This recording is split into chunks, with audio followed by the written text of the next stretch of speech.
Good morning बच्चों। देखिए इस वीडियो में मैं क्लास 5 को चैप्टर 6, ठीक है, Greenland the land of ice and snow, इसको एक्सप्लेन करूंगी, तो आप सब वीडियो को अच्छे से देखिएगा। चलिए शुरू करते हैं।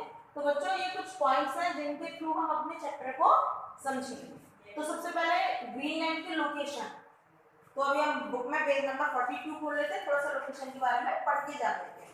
Greenland lies in the continents of north America. बच्चों ये नॉर्थ अमेरिका के कॉन्टिनेंट्स में, नॉर्थ अमेरिका कॉन्टिनेंट है, उसमें ग्रीनलैंड है। It is situated toward the north east of north America. ये नॉर्थ अमेरिका के नॉर्थ ईस्ट में है, ठीक है, ये डायरेक्शन है। It is the world biggest island, और ये संसार का सबसे बड़ा आइलैंड है ना। Greenland is a part of Denmark, ये डेनमार्क का पार्ट है। It is the only 16 kilometre away from Canada, और ये कनाडा से 16 किलोमीटर दूरी पर है। Cape Morris Jesup the world's northernmost tip is situated in Greenland. एक ये नॉर्थर्न मोस्ट टिप है जो ग्रीनलैंड में है, ठीक है, कैप मोरिस और जेसप जिसका नाम, ठीक है। अभी बच्चों ग्रीनलैंड जो है वो एक है ना, और यहाँ इसका अभी आगे का हम सारा पॉइंट्स के जरिए समझेंगे। बच्चों ग्रीनलैंड जो है पूरा एक कैसा एरिया है, ठंडा एरिया है, जो साल में जो 12 महीने होते हैं उसमें से मोस्टली ऑफ द मंथ ये बर्फ से ढका रहता है, ठीक है, पूरा बर्फ ही बर्फ हर जगह है ना। तो ये इसको आइसलैंड भी बोला जाता है इसीलिए, क्योंकि ये बर्फ से ढका रहता है, ठीक है ना। इसकी लोकेशन हम जान चुके हैं कहाँ पर।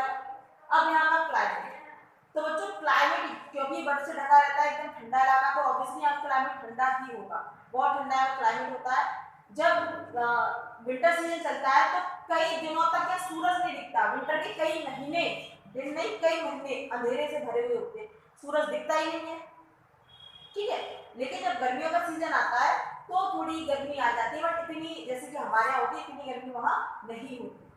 जब गर्मियों का सीजन आता है तो सूरज जो है वो दिखाई देता है, और एक वो रात में भी दिखता है बच्चों, सूरज जो है ग्रीनलैंड में रात में भी दिखाई देता है, ठीक है। इसीलिए इसको लैंड ऑफ मिडनाइट सन बोला जाता है। बहुत दूर से लोग यहाँ देखने के लिए आते हैं, और बहुत सी कंट्रीज हैं जिनको लैंड ऑफ मिडनाइट सन बोला जाता है, जैसे कि नॉर्वे है ना, इस तरीके से। तो बच्चों यहाँ का अभी मैं सन के बारे में बता चुकी हूँ कि यहाँ पर सर रात में रहता है, इसीलिए ये कंट्री अपने में एक ऐसा नहीं कि सिर्फ इसी में दिखता है, और भी जगह दिखता है, तो ये अलग कंट्रीज मानी जाती है ना, अलग ऐसा नहीं कि अलग मानेंगे, बट हाँ ये जब रात में सन दिखेगा तो एक है ना, एक आश्चर्य की बात, इसीलिए इसके साथ साथ और कंट्रीज में भी वो रात में सन दिखता है, ठीक है।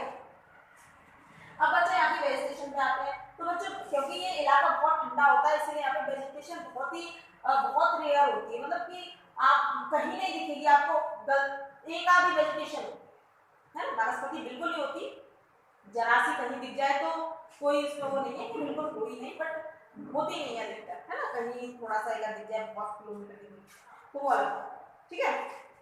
कुछ ही मॉसेस टाइप कुछ ही पेड़ पौधे होते हैं जिनको जो पशुओं के चलने के काम में आते हैं।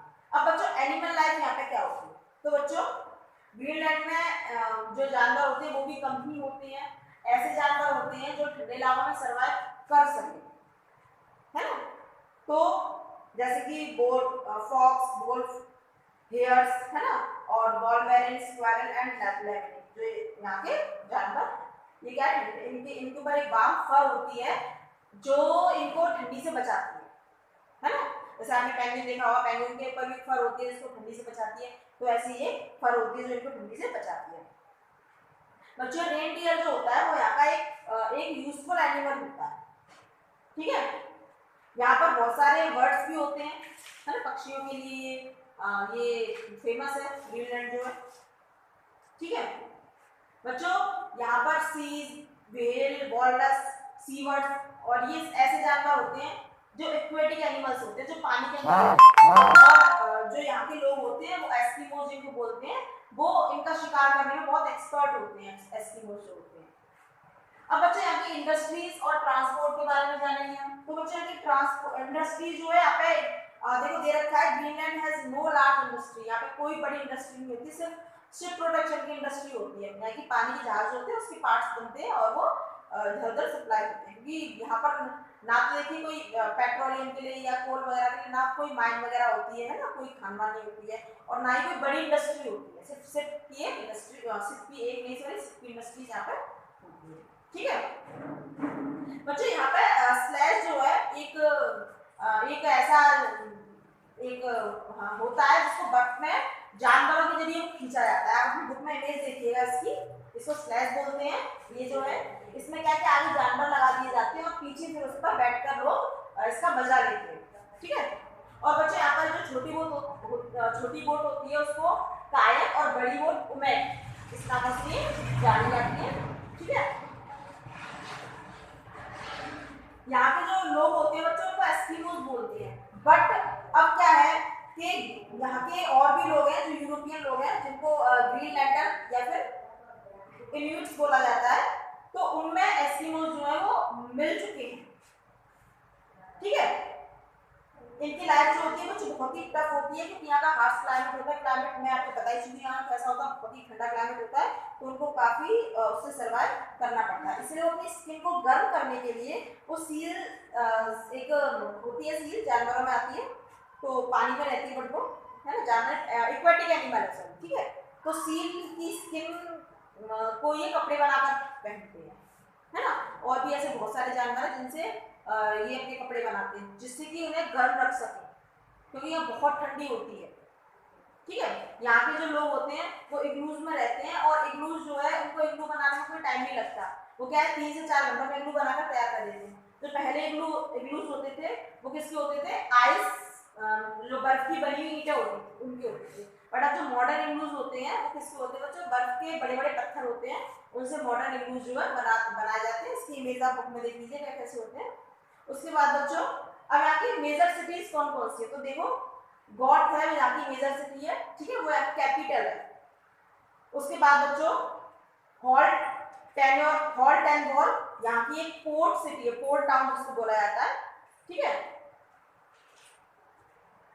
चेंजिंग लाइफस्टाइल बच्चों, यहाँ का जो लाइफस्टाइल है वो बहुत ही चेंज हो रहा है, मतलब वो लोग तरक्की की तरफ जा रहे हैं, है ना, ऊपर उठ रहे हैं। यहाँ के हर बच्चे के लिए, जो बच्चा 14 साल तक है उसके लिए कंपलसरी है एजुकेशन, यानी कि उसको पढ़ना ही है। हमारी तरह नहीं कि हमारे यहाँ भी सरकार ने बना रखी है, बट कंपलसरी नहीं की है, जिससे हर बच्चा उसको पढ़ता नहीं है ना। सरकार ने बना रखी है कि एजुकेशन पाना 14 साल के बच्चे के लिए फ्री एजुकेशन हमारे देश में है, लेकिन वहाँ की सरकार ने कंपलसरी कर दिया है, जिससे यहाँ के सभी लोग पढ़ सके। जब 14 साल का बच्चा होगा तो आगे तो वो खुद ही मैच्योर हो जाएगा, तो वो आगे खुद ही पढ़ लेगा। ठीक है, चलिए चैप्टर पूरा हो जाएगा बच्चों, और आप इस वीडियो को अच्छे से देखिए, इसको चैप्टर समझ में आए ना आए तो आप अपनी बुक में से और अच्छे से पढ़िए डिटेल में। ठीक है ना, चलिए थैंक यू।